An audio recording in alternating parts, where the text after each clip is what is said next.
অফিসটিলা বাজারে ইনক্লাব জিন্দাবাদ স্লোগানের মধ্য দিয়ে সারা জাগানো মিছিল করলেন সংযুক্ত কিষাণ মোর্চা ও কেন্দ্রীয় ট্রেড ইউনিয়ন। মঙ্গলবার দুপুরে অফিসটিলা বাজার এলাকায় সিপিআইএম এর এই মিছিল দেখতে পেয়ে ব্যবসায়ী থেকে শুরু করে পথচারীরা সকলে স্তম্ভিত হয়ে যায়।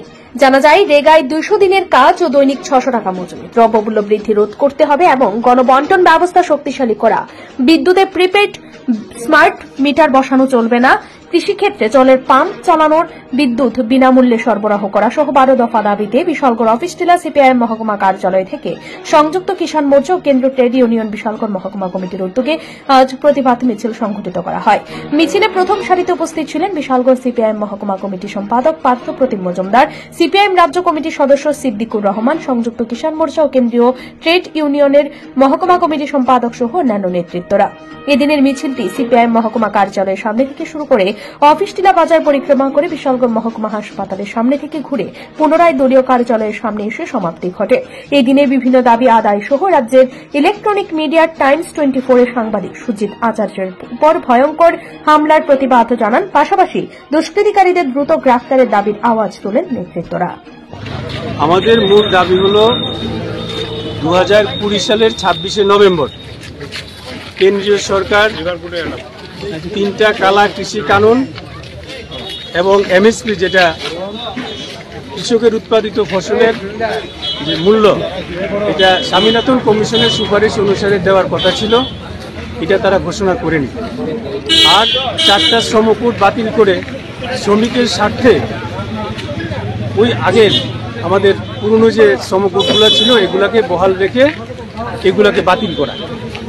আর ক্ষেত মজুর যারা আছে, পার্লামেন্টে আইন পাস হয়েছে 100 দিনের কাজ রেগার মাধ্যমে, আর মজুরি 600 টাকা মজুরি, এই মজুরি ঘোষণা করে। কর্মচারীদের ক্ষেত্রে যেটা বলা হয়েছে যে বিভিন্ন সরকারি বেসরকারি এই যে দপ্তরগুলো আছে, এই দপ্তরগুলোতে যাতে চুক্তিবদ্ধ শ্রমিক না হয়, এগুলো যেন রেগুলার চাকরির ব্যবস্থা করা হয়। আজকে গোটা দেশের মধ্যে বেকার সমস্যাটা এমন জায়গায় গেছে যে মানুষ আজকে দিশেহারা। দ্রব্যমূল্য যে বৃদ্ধি, এগুলোকে রোধ করা, এই দাবিগুলো নিয়েই আজকে দিল্লিতে সকল আন্দোলন চলছিল। সেই আন্দোলনের আজকে 4র্থ বর্ষ।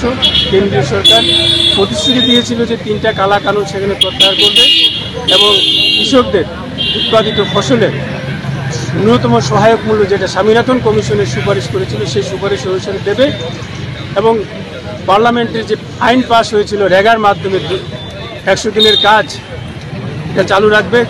গ্রামীণ অঞ্চলে যারা জব কার্ড হোল্ডার তাদের এখানে এগুলো তারা করছে না। চুক্তিবদ্ধ যে শ্রমিক এগুলা বন্ধ করে রেগুলার কর্মচারী নিয়োগ করবে এবং শ্রমকোডগুলো বাতিল করবে। এই দাবি আজকে 4 বছর পর্যন্ত, প্রায় 3 বছর পর্যন্ত এগুলো সেখানে কেন্দ্রীয় সরকার প্রতিশ্রুতি অনুসারে কার্যকর করছে না। এবং আন্দোলন করতে গিয়ে যারা কৃষক মারা গেছে তাদের পরিবারে যে সাহায্য করা, উপযুক্ত লোক থাকলে তাদেরকে চাকরির ব্যবস্থা করা, নাহলে আর্থিক সাহায্য করা, এগুলো সেখানে করছে। সেই কারণে আমরা এই 4র্থ বর্ষে আবার কেন্দ্রীয় সরকারকে আমরা জানাতে চাই, আপনাদের প্রতিশ্রুতি মতো যদি আমাদের এই দাবিগুলো পূরণ আপনারা না করেন, তাহলে আমরা আগামী দিনে আরও বৃহত্তর আন্দোলনের মধ্যে যাব। আন্দোলনের মধ্যে দিয়েই আমরা আমাদের এই যে দাবিগুলো এগুলো আদায় করার চেষ্টা আমরা করি। এই আজকে সাংবাদিক যে কিছু আগে যে আহত হলো, সেই সব আমাদের কাছে কী বার্তা দেবেন?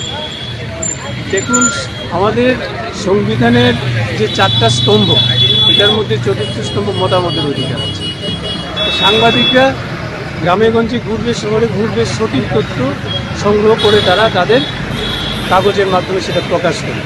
এতে সাংবাদিক যেটা বিকৃত যদি হয়ে থাকে, হয়েছে কাগজে দেখলাম, এটা নিশ্চয়ই দুঃখজনক।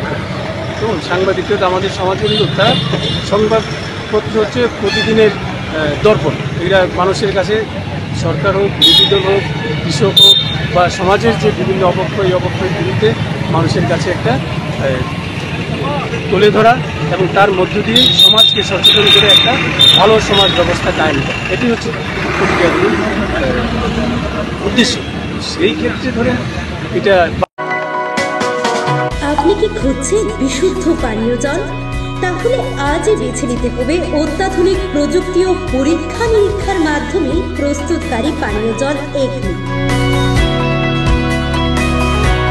বিশুদ্ধ জলে সুস্থ জীবনের মূল চাকাঠি Acme. packaged drinking water. Bureau Report, News Tripura 24.